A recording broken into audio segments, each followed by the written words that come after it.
Mm, mm, mm, mm, mm, mm. Man, the trash in the neighborhood trash has not come yet, and I'm frustrated. Let me tell you why I'm frustrated. Because I have food, right? I have food in the trash, and I don't know why, but there are cats and birds that come and attack. Everybody puts their trash out, but they always attack our family. I go outside, the bag was ripped open, food dragged out. I gotta go, me and my sons gotta pick this stuff up and put it back in the bag.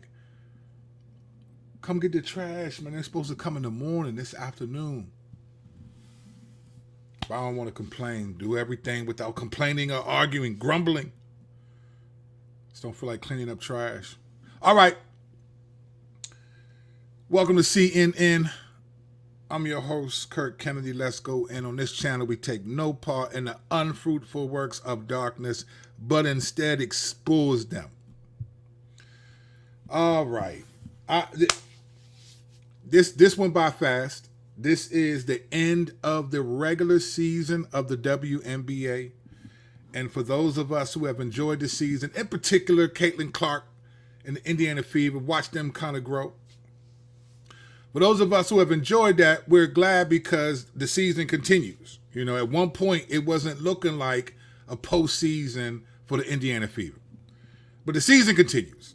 And so we're glad. We'll see. I think they may play Connecticut Suns, which will be an interesting matchup if that's who they play in the playoffs. Tonight I'm going to watch the game. They play the Mystics, my hometown, Washington, D.C.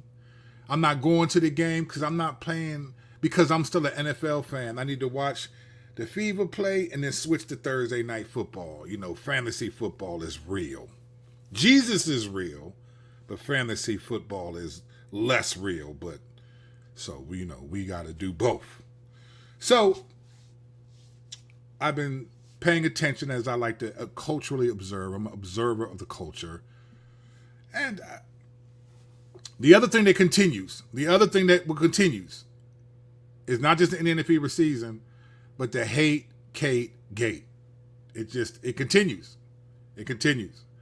And I get it on one level. I think it's a cultural phenomenon, but there's two angles here. So there's the usual suspects who try to downplay, but then there's another surprisingly side where people are coming from an angle that people are calling hate. And I think I get on one level what people are saying, but there's another thing we have to pay attention to here. And so let's talk about this. Let's look at the usual suspects, all right? Here are the usual suspects of the Cait gate, all right? This is Gilbert Arenas' podcast, and they're talking about, and Cheryl Swoops is on, right? So Cheryl Swoops, Gilbert Arenas' podcast, and they're talking about is Caitlin Clark dominant, all right? And here's the conversation. Here's what they get to.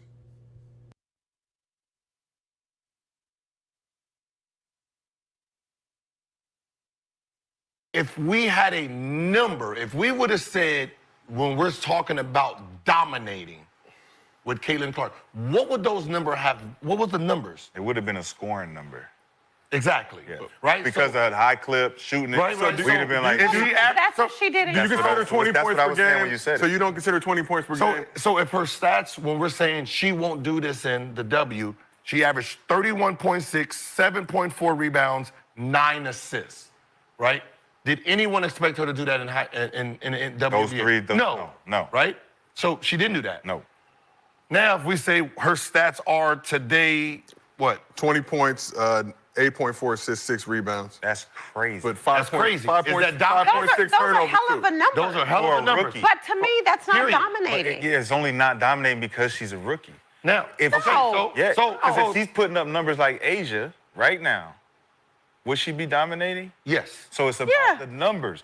I don't look at the dominating factor being numbers. It's what you're doing on the floor. And those numbers would change if the factors on the floor changes. If you make that layup, the stats change.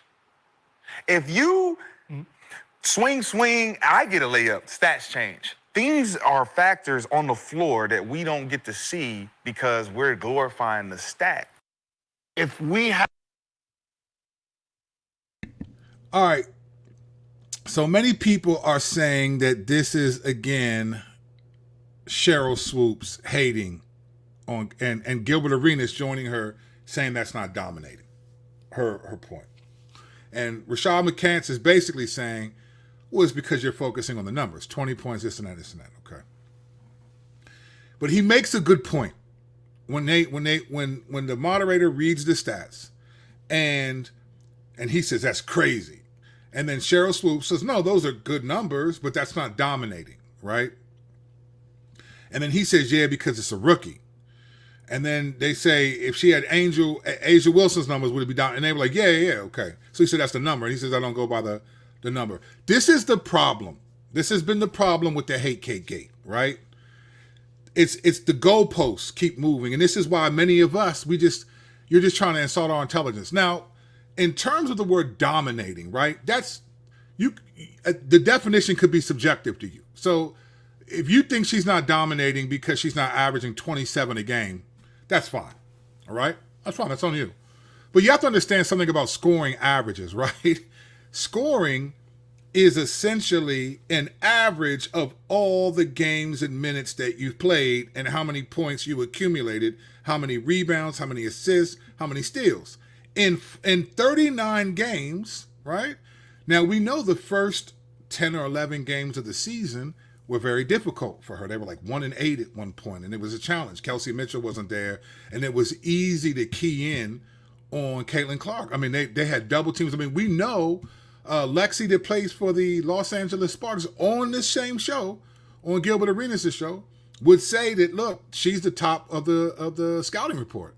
Everyone knows her. And in the beginning of the season, it was hard for her because they knew if she goes left, she's shooting a three. If she goes right, so they tried to force her right. They wouldn't let her. They'd had double teams and all these different things that they weren't even doing to other players, right?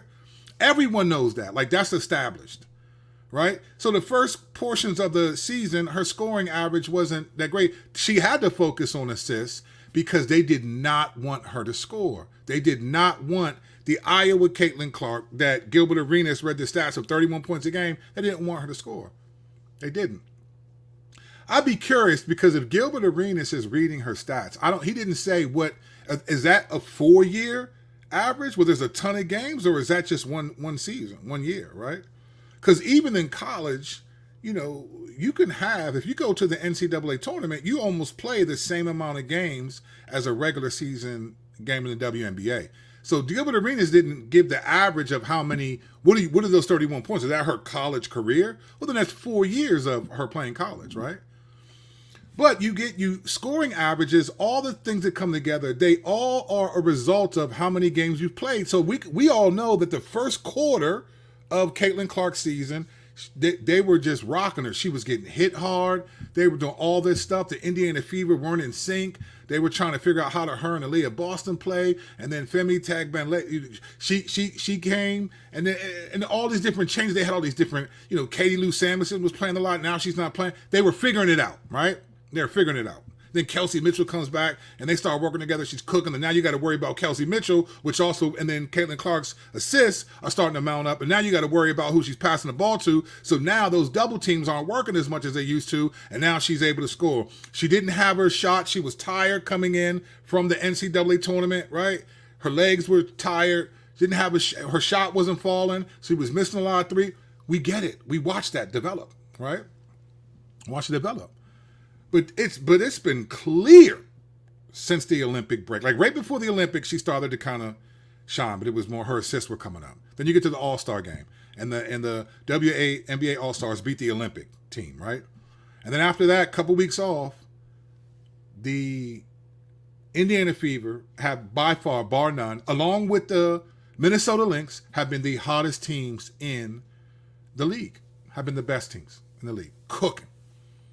Caitlin Clark's was averaging like 28 or something a game the last few games, right? So her average in total of 20 points is not a reflection of how much she's been scoring since the All-Star break.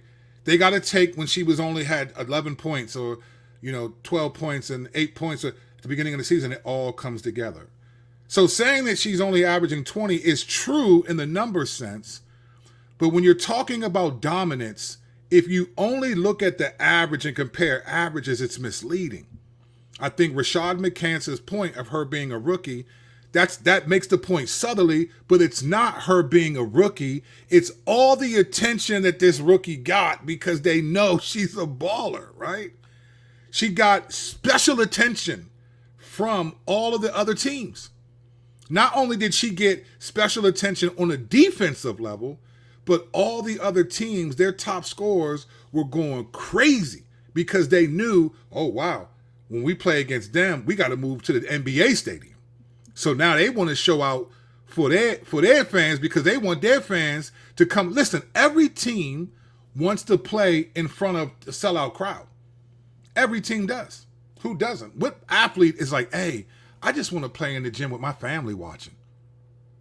Hit a three, boom, there you go, baby. That's it, baby. Thanks, Ma. Nah, you want to play in front of 20,000 people, right? But the only time you're playing in front of 20,000 people is when you play this team because of Caitlin Clark. They call it the Caitlin Clark effect. So guess what? Not only are they keying in on her with their best defense, they're also making sure that their best offensive players are going off. And that's not Caitlin Clark's fault. She can't guard everyone. Basketball's a 5-person on the floor. She can't guard Enrique Ongawale. She can't guard this person. She can't guard Asia Wilson. She can't guard everyone and she doesn't. Her defense is probably the weakest part of her game. Her defense. Right, so when they talk about is she dominating or not, and they're saying, well, that's not dominating. Again, we can say that's subjective, but not dominating? This is where people think this is hate. Because if dominating is you're only averaging 20-something game, which is what Rashad McCants is getting at, if that's your metric, cool. Caitlin Clark is dominating the game because the vast majority of the people watching the game right now are watching because of her. Like, why does this? What is this? You know, in Galatians 3, right? Paul is upset at the church in Galatia. And he says this, and you could feel Paul's anger. In Galatians, right? So when Jesus came, there was no more need for circumcision like they did in the Old Testament. You had to get circumcised on the 8th day if you were a Jew, and that was part of the promise, the covenant promise that God made through Moses. But then when Jesus came, it was like, you don't need to be circumcised anymore. That no longer is now you be baptized. Jesus was baptized, you imitate, that changes. And so in Galatians 3, these churches are trying to go back to the Mosaic law, and Paul says this in Galatians 3:3. He says, who bewitched you? Who put this trickery, this satanic wisdom on you? After beginning in the spirit, are you now going back to the flesh? Fam, who has bewitched these people? Who has bewitched ESP, all these people? This woman single-handedly made many of us who watch, fans of the WNBA, this woman single-handedly sells out Wilson basketballs in 30 seconds. Who bewitched you? This woman, stadiums, they have a couple 100,000 at home alone. I don't even know the stats of how many people, more people came to the away games. Who bewitched you? This woman is the most talked about athlete in the world. In fact, if she's not dominant, why are you doing an episode, multiple episodes on your show talking about Caitlin Clark? Because she's dominant. If you don't think she's dominant in scoring, she's dominant on your cerebellum. What they call it? Living rent-free up here. See, dominance isn't just the score. To me, dominance is your overall impact on the game. The excitement. Remember when LeBron James came in? He was a good player. Was he dominant? No, but he wasn't averaging 35 a game, leading the league in scoring. But he was a kid who was playing high school with a pro body. And so when you watch this kid who's 18, 19 come through the lane and dunk, wow, it's like, yo! He dominated the minds of people. He wasn't the best scorer. They couldn't win. It took him here to go to Miami to win a championship, to get with Chris Bosh and Dwayne Wade. He wasn't done. but he was dominant in the sense that he was the talk of the league. He was what people wanted to see. That Cleveland, the city, who really had nothing going for it. I mean, I'm nothing against Cleveland. You know, they had Bone Thugs. It's the first of the month. Get up, get up. They had Bone Thugs and Harmony. But before then, they had Jim Brown in the 50s. Like, it's just not known for, and he alone created an industry in that city. There was $100 million industry that he created in that city. So when he said at that YMCA, I'm taking my talents to Miami, that industry shut down and people were, he brought depression to a community, financial depression. This is why the NBA, I think, allowed Cleveland to have the next 2 number 1 draft picks. They got Kyrie Irving and then someone else the next year. Because he was an economy. Caitlin Clark is an economy. LeBron James didn't average the highest score. I don't know if he's only led the league in scoring. Some years he has, but not every year. Now, he may have grown into that, so you might be like, oh, how could you say he's not dominant? I'm talking about when he came into the league, he wasn't dominant according to their metric. But to say he wasn't a dominant player would be crazy. Would be crazy if you just judged how many points he's scoring. Because dominant is how much do they take up your mental space? How much do you talk about them? The desire to see them. You got to look at merchandise sales. You got to look at the way the team has turned around. A team that hasn't won more than 20-something games in 3 seasons has won.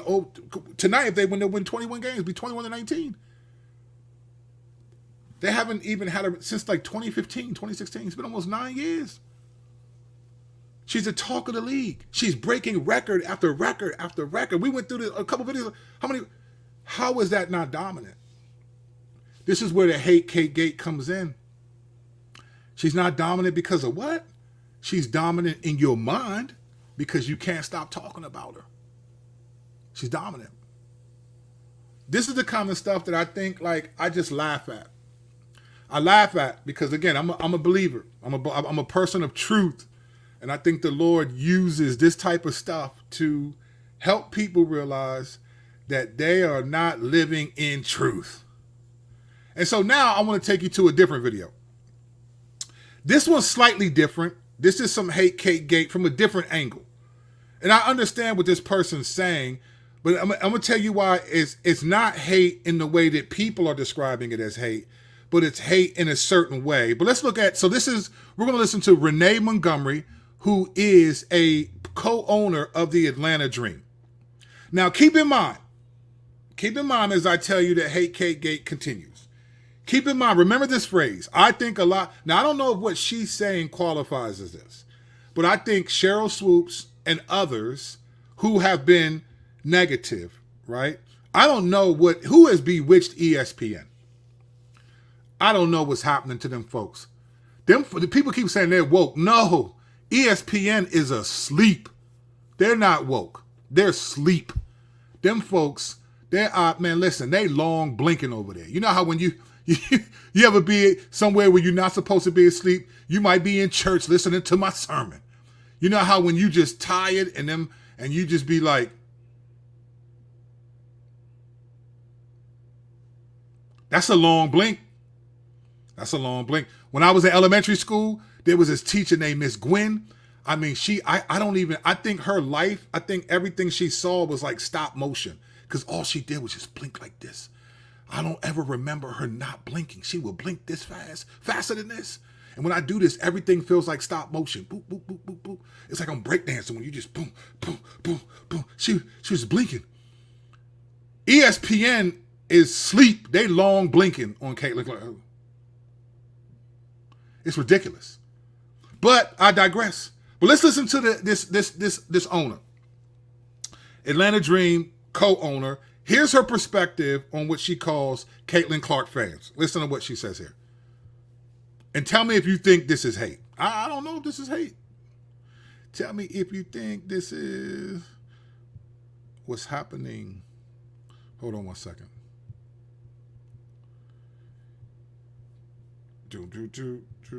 Exit full screen. Okay, here we go. Oh, the enemy is hating me because I'm about to expose They just shut down this joint, but I'm getting ready to expose it. All right, here we go. This is the co-owner of this issue. Here's what she says right here.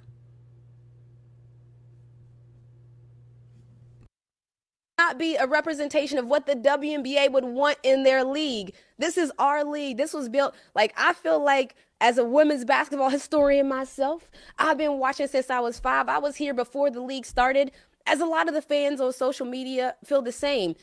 That ain't a representation of us. Y'all not like us. They not like us, okay? So please don't confuse me saying motivated by hate by meaning hating on a team the way a normal die-hard fan would.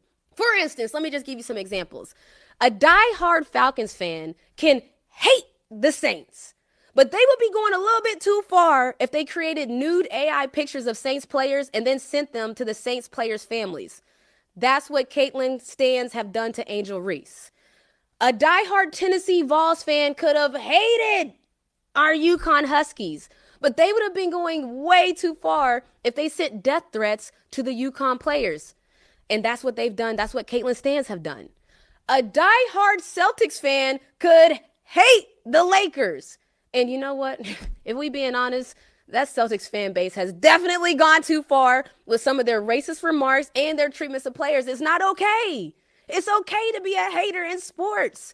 Like, hating in sports is a part of the game. Like, I like when our fans are so engaged and so passionate that they just don't like the other team. But being racist, sexist, and violent with your words, come on now. What are we doing? Come on now. That's not acceptable. I mean, honestly, imagine if one of the stands said the things that they were saying. What if they said it to your daughter, your Now, right now, you can't argue with that. There's only one flaw, I think, from my perspective, in her argument. There's only one flaw. I think she's right to talk about Caitlin Clark, like Stan, she calls them Stans, whatever. I think, if that's what's happening, that's what's really happening. That's just wrong, right? It's just wrong. Your wife, your cousin, your sister, folks might be ready to fight, okay? So Caitlin, unfortunately for her, this is a group that is attached to her, not her asking this group to follow. It seems that they found a home in this fan base thinking that that's where it was. But recently, some things have shown where Caitlin recently liked a post by Taylor Swift, and it was supporting VP Harris. And on that post, all she did was like it. And this Caitlin stans group that I'm talking about, the stans have now split against Caitlin. They're actually going against Caitlin. I'm going to read some of the tweets. This is what they're saying to Caitlin now. I was just starting to finally pay some attention to the WNBA because somebody was actually worth watching, and then you caved. Another fan said, definitely should have stayed out of politics at Caitlin Clark. I love watching you, but now I refuse after seeing you support Taylor Swift and Kamala. Why did you like Taylor Swift's post endorsing Kamala? We thought you were like us. What's going on? So Caitlin had these big expectations when she came into the league, and she's clearly exceeding all of them, not on the court, not only on the court, but off of the court, being an ambassador for these brands. But something sinister is happening online with Caitlin's fan base and these stands that needs to be addressed. So all I'm saying is sports hate is okay. It's acceptable. It's actually welcome. We love the passionate fans. But some of y'all are taking it too far, man. Do better. All right, that's real. That's a real point. To me, there's one main flaw in her argument, right? There's two, actually. And again, it's my perspective. And this is why I still call it Hate Cait Gate. She did a good job saying, hey, Caitlin didn't ask for this. She's not online asking people to do this. But here's the problem with the Caitlin Clark stance. Here's the first problem with her argument, I think. Once you say, oh, these people turned on you, and now she's reading from what they're saying, then they're not Caitlin Clark fans. Because if you're a Caitlin Clark fan like I am, and you enjoy watching her play, I don't care if she liked the post from Taylor Swift. I'm watching her play tonight. We're going to get some chicken and shrimp, and we're going to watch her play, and then switch over to the Jets and I forgot who the Jets are playing tonight. We're going to watch the game. Like Like, I'm not a Caitlin Clark fan. Is a real fan that's not going to switch up because they did that, right? So they're not Caitlin Clark stans. These are people that seem to be capturing the moment, right? These are people, these are grifters, these are trolls, these are people that are just, because if you like a person, but then you stop liking them because like this, if I'm a Washington Commanders fan, I've been depressed for a long time, right? I've been the depression lifted when we drafted RG3, and then it came back heavily after he had one season, right? And now the depression lifted when we got Jaden Daniels because I see the party lights, right? Imagine if I say, well, I only like the Commanders when they win, so like I'm cheering for Dallas now, which is one of our arch rivals, right? What would you say to me, man? You a fair weather fan. You're not a true fan. You would never, if I walked around saying, hey, I'm a Commanders fan, but go Cowboys or go Steelers or go, especially when they're playing us. I'm not a real fan. You're not a real fan. These people are not real fans once they switched up. So don't call them Caitlin Clark fans, and don't attribute it. They're just people who are riding the moment. None of us, if we thought someone was our real friend and they stopped liking us because of something as trivial as like liking a post, we would no longer think that those people are real fans, real friends, none of it, right? So on one level, everything she said about what people are doing, I totally get with. I get that. I just say don't, and I get that you're saying that they're doing it. Okay, well, first of all, I don't know. Are they saying, "Hey, we're Caitlin Clark fans and we're sending this picture of Angel Reese"? Those are just wild people in general, right? The second problem I think with her argument is this reality. I just think, what world do we live in?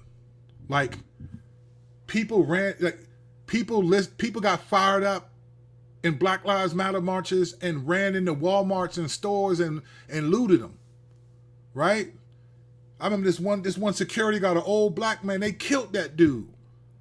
We supposed to be standing up for black people, and you killed that black security guard who was trying to protect the store. But then you got people who are on the other side that ran into the Capitol.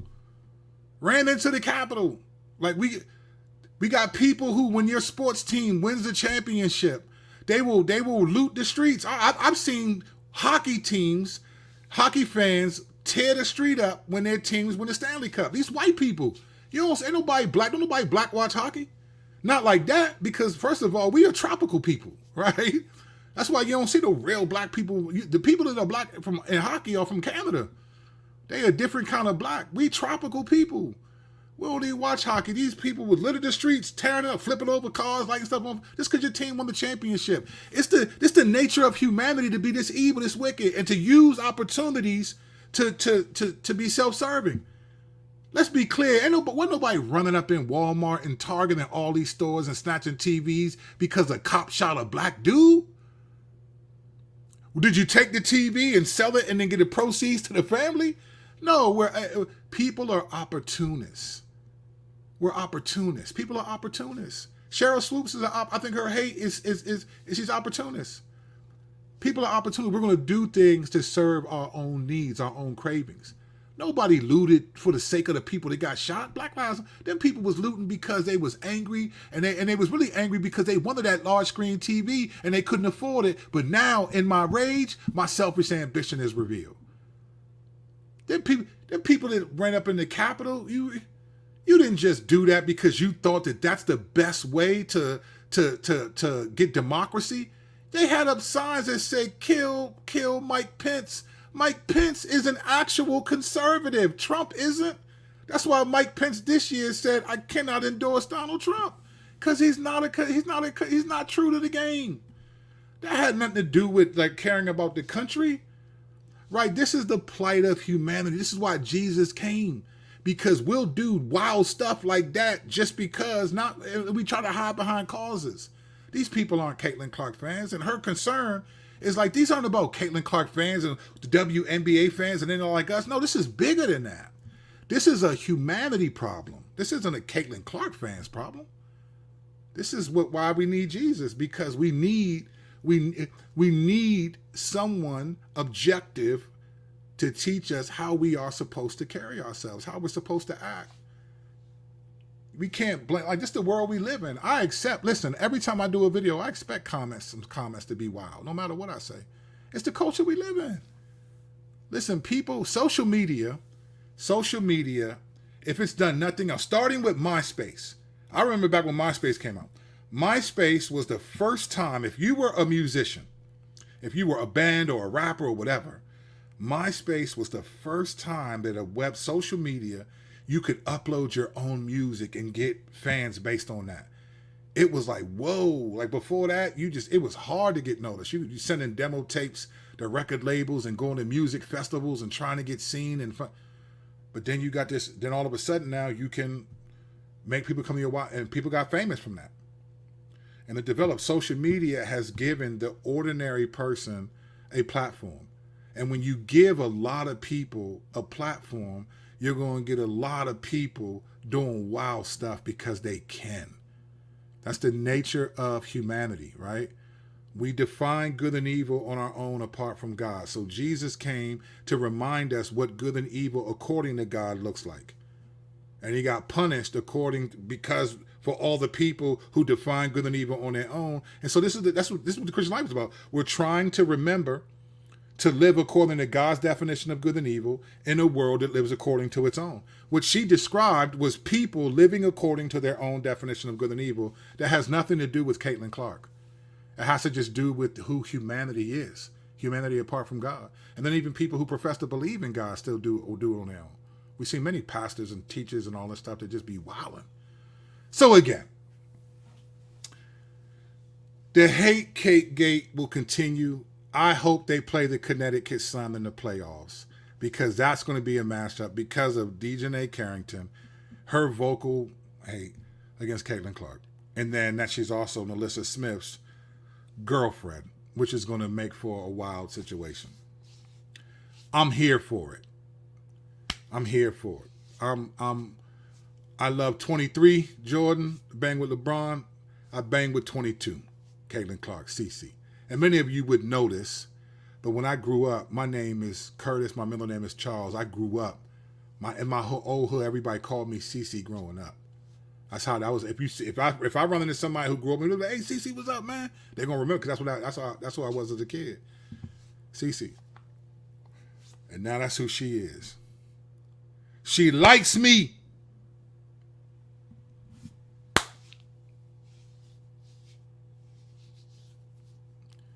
This is a crazy world we live in. But let's be accurate about where the craziness is coming from. At least let's do that. All right, let's go to the tape. I got to do this quickly because I got to take him to get his hair done. All right, well, all right, there, here. You wasn't sure if he was going to make it. Good to be here. Carry on, bro. All ears. Woo, woo. Thank you. Appreciate that. Cheryl Swoops, the president of the Hate Cait Gate. She's seriously hurting her own legacy with her obvious hate. You know what she is? But I'm going to tell you something, man. You know what, Rich? We live in a society where we're just so inundated with information and stuff like that people forget. Like, if all she has to do next season is just talk about how good Caitlin Clark is and everyone will forget. It's a good strategy. If you understand the world we live in, people will be angry at you for like 12 seconds and then they just move on. Now we're talking about who's gay, who's this, who's that, who's on that, who did that, and we move on. What's the new TikTok dance? We just get distracted. It's like, oh, a squirrel. And then we just move on. People are going to forget about her. So she's playing it smart, I think. 20 points in the game, the WNBA is dominating. LOL. Check how many WNBA players average 20 points in the past. 100%. And the people had to make the play. That's what I'm saying. Like, that's not dominating. I just don't even. What are we talking about? Here first. Asia the GOAT right now, in my opinion. And she scored. Yeah, I agree with her. I think she's the GOAT right now to score 1,000. But the GOAT, here's the thing about the GOAT. There is no such thing as the greatest of all time. Not the. You may be a greatest of all time. Not the. There's no such thing as the. That's why the LeBron and Jordan debate is dumb to me. Because Jordan, you could say he's the greatest of all time if you want. But then someone's going to, what happens when someone comes and what they have more championships and do, all that? What's the metric? It can't be championship because Robert Horry has more championships than Jordan. I think Horry has 7 or 8. Jordan got 6, right? So again, the reason why it'll never be a consensus is because there's too many moving factors. But I would say, yeah, right now, I think you're right. 5-year minimum, CC will break that record, and I think she's going to do that. Caitlin still got two 30-point games in the first 6 weeks. Yeah, she did. 30-point games in the first 6 weeks? Are you sure about that, Spinks? 30-point games? I don't know if she got 30-point games. I don't know. In the first 6 weeks? I don't know about that. I could be wrong, but I don't know about that one. Suns can't handle the Splash Sisters. I don't know. They beat them a couple times, but it'll be interesting to see it. The alphabet community's agenda has bewitched them. Yeah, that's part of it. But I think it's deeper than that, man. I think it's deeper than that. The latest numbers I seen was over 600,000 people came to see CT play throughout the league. Yeah, at home, in her home stadium. That's home. I don't know how many were away. So she has 200,000 more people to come see her at her stadium than any other team has on their own. The next was like 400-some thousand, I think. Caitlin's dominance is showing how the world should act, be kind, world, and go. Yeah, I agree with that, Mark. 100%, brother. I agree with that. What do you think about the NBA Hall of Fame? It seems to let anyone in nowadays. Yeah, that's a different conversation, but I have to, yeah, that's a different conversation. It's hard to know the parameters for Hall of Fame, so we'll see. How far do you see the Fever going in the playoffs? I think not more than the second round. The first round is 3 games, and then the rest of it is 5 games. I think, and it depends on who they match up with, but the teams get better if they play Connecticut as the 6th seed. So it's 1 versus 8, 2 versus 7, 3 versus 6, 4 versus 5, right? And then I think, and then if they win and beat the 3 seed and go forward, I think the next team they would play would be the 2nd and 7th seed, the winner of that, which presumably would be maybe the New York Liberty or something. I don't know. So I think this is the thing in the playoffs, right? The reason why the NCAA tournament is so amazing is because a 16 seed can beat a 1 seed in one game. In one game, you can have that one shining moment. You hit that 3 at the buzzer. Oh my gosh! And it's history for us, right? But if you play that 16 seed plays that number 1 seed in a 5-game series, ain't no way they're beating them. Because anyone can shine in one game. And when you have to play the same team over and over, they lock in. So I think it should be different. Renee shooting herself in the foot and calling Caitlin fans racist when no proof has been shown. 100%. There's a lot of Caitlin Clark fans are little girls, and it's just not. Those aren't Caitlin Clark fans. That's my point. That's just the way society acts, right? Have you read Esau McCauley New York Piece article? No, I haven't seen it. But thanks for telling me about it. I'll be sure to check it out. Maybe make a video about it. Caitlin Clark fans became Fever fans. WNBA just full of hate. Got to give Fever credit for one thing. Seems like their whole team is great. 100%, Roger. And that's what I mean. Like when you talk about a person, like think about this. I don't know what Indiana Fever were like before this because I never even heard of them, to be honest. But that's what I'm saying. Like when you talk about dominance, like look at the overall, like just the organization has changed. I mean, that's not dominant. Yeah, then they'll say like, well, she was the number 1 pick. I mean, of course, like you can't. You just keep moving the goalposts, but you're trying to insult our intelligence, and we're just not going for it. What other excuse can they have? They cannot accept what's going on. It's sad that it appears so racial. Yeah, I'm not going for it. The racial stuff, I'm not going for it. Remember Reese lied about being attacked, getting off a team bus. That was untrue. One guy with his phone. I don't remember that. I don't. But I remember her saying wild stuff that I was just like. I thought Angel Reese actually shot herself in the foot in many ways, proverbially speaking, because she just said things that I thought, man, black woman, you don't gotta do that. Like, just you did your thing, you got your ring in college, just ball out. Like, you don't gotta tell people that it's not just about one person. They're here to see you. Like, that's what that to me, when I heard her say that, Angel Reese, and I heard her, this wasn't like I watched her say it. I just thought, wow, she really has a low self-esteem. Like, she really and I think, I'm gonna be honest with you, and I'm not saying that not as in a self-righteous critique. I think a lot of society really has a fear of man problem, a low self-esteem problem. This is why people troll. You troll because you want attention. And remember this, infamous still has the word famous in it. Remember that, right? People don't care if they're infamous as long as they're famous.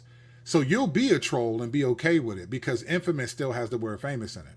They used to say, all publicity is good publicity, people want to be famous and you can go viral. People want to go viral. Why not go viral for something negative? Because even for a little while, you'll be viral.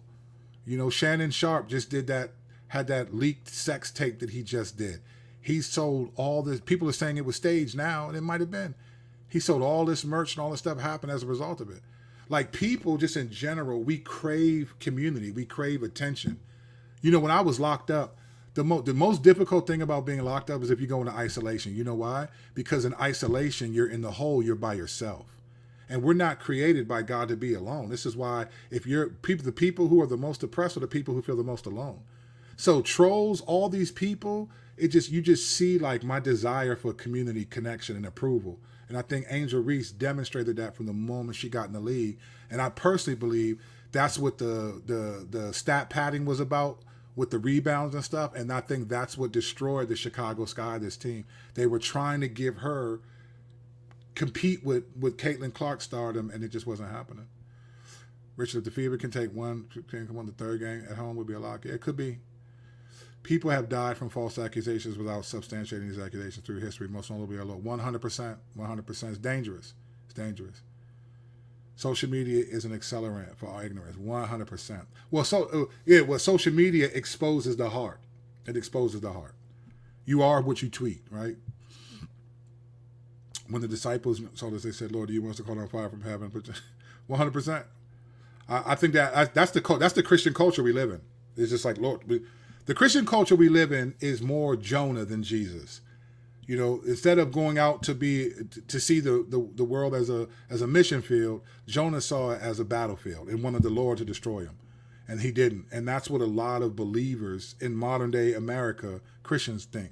They look at the opposition as the battlefield, not the mission field, and it's really wild to watch. You don't think Bolt is the greatest sprinter of all time? Usain Bolt? I didn't say anything about running. But when I was a non-Christian, I was, because when police came and they had dogs, I was gone. Usain Bolt couldn't touch me, but that's a different conversation. Ori for 3 clutch. I see you, Faye 5. You ain't been around in a minute. You've been faking. But Ori for 3 was clutch. He was no joke.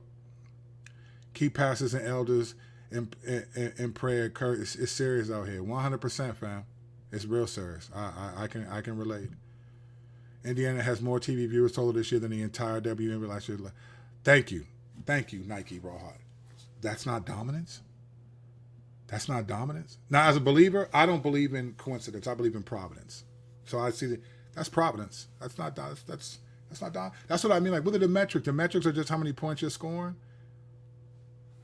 What are we talking about here? So I believe the metric for GOAT is a combination of individual accolades and championships. Most people's NBA top 10 include guys that have multiple championships and were great individually. I think to some degree, yeah. I think that's true. I think that's a fair point. I haven't been active on watch. Oh, okay, I see that. No, I see. I ain't seen you for a minute, but good to see you. Welcome back if you're back, and if not, I get it. Thanks for chopping up on here. All right, I got to go. Hey, make sure y'all watch the game tonight, because I'll be watching. I might even have to go, depending on what happens. Let's see if she breaks another record. Caitlin Clark is the worst DJ, because she's always breaking records. All right, man. Grace and peace, y'all. We'll see you soon.